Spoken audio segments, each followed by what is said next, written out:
సరే ఇప్పుడు ఇంకొక విషయం ఏంటంటే ఇప్పుడు ఎవరైతే బెట్టింగ్ యాప్స్ వల్ల చనిపోయిన పర్సన్స్ ఉన్నారో వాళ్ళకి గవర్నమెంట్ నుంచి ఏదైనా నష్టపరిహారం వచ్చే అవకాశం ఉందంటారా? అంటే లా ప్రకారం ఏదన్నా గవర్నమెంట్ చేసే అవకాశం? బెట్టింగే నేరం అని చెప్తున్నాం కదా. గ్యామ్లింగ్ యాక్ట్ తమ్ముడు ఎట్లా ఉంటుంది చూసుకోండి. గ్యామ్లింగ్ యాక్ట్ ఉంది. గ్యామ్లింగ్ యాక్ట్ ప్రకారం నువ్వు బెట్టింగ్ కట్టడం అనేది నేరమే. కానీ అది యాడ్ కింద రావాలంటే ఖచ్చితంగా ఎవరో ఒకళ్ళు మీడియా వాళ్ళు ఓకే చేస్తేనే వస్తుంది కదా. కాబట్టి అదేంటే నువ్వు నీకు తెలియక ఆడేనా తెలిసినా అన్న తప్పే కదా. అప్పుడు లంచం ఇవ్వడం నేరం కదా. తీసుకున్న సంగతి పక్కన పెట్టి ఇవ్వడం నేరం కదా. మరి ఇంకేమంటావు? అలాగే అట్ట కూడా నేరమే.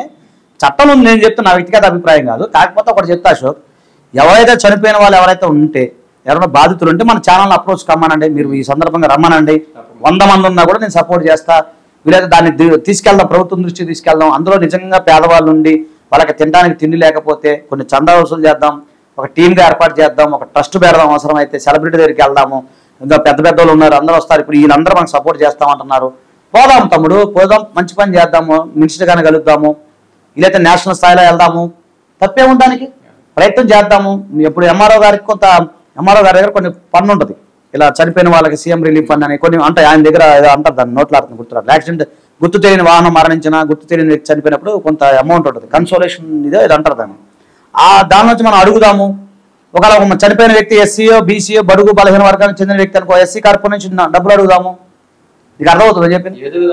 ఏదో విధంగా ఇప్పుడు న్యాయం చేయడానికి ఇప్పుడు అన్న ఏం చెప్పన్న తప్పే ఉంది. ఇప్పుడు ఒక బడుగు బలహీన వ్యక్తి ఉన్నాడు, వాళ్ళకి సంబంధించిన కార్పొరేషన్ ఉంటుంది. పోదాము, కార్పొరేషన్ రిక్వెస్ట్ చేసుకుందాం. అయ్యా ఇగో ఈ బాబు పలానా బాబు అయ్యా అనాథ అయిపోయారంటే కార్పొరేషన్ ఎంతో కొంత ఇస్తుంది కదా. అంటే ఏమీ లేకుండా ఎంతో కొంత న్యాయం వాళ్ళకి అది మనం చేద్దామని నేను చెప్తున్నాగా. నేను ఫస్ట్ కాదు మొత్తుకున్నా కదా. ఇప్పుడు ఆజాద్ అంటే అందరవాడు, మీరు ప్రజల కోసం పోరాడే వ్యక్తులు. పేదవాళ్ళు అంటే రమ్మనండి, ముందుకు రమ్మనండి. అలా కాకుండా నువ్వు ఒళ్ళు బలిసి నువ్వు పెట్టుకుంటే నేను కదా దేవుడు కూడా తెలిపాడు. అది మాకు సంబంధం లేదు.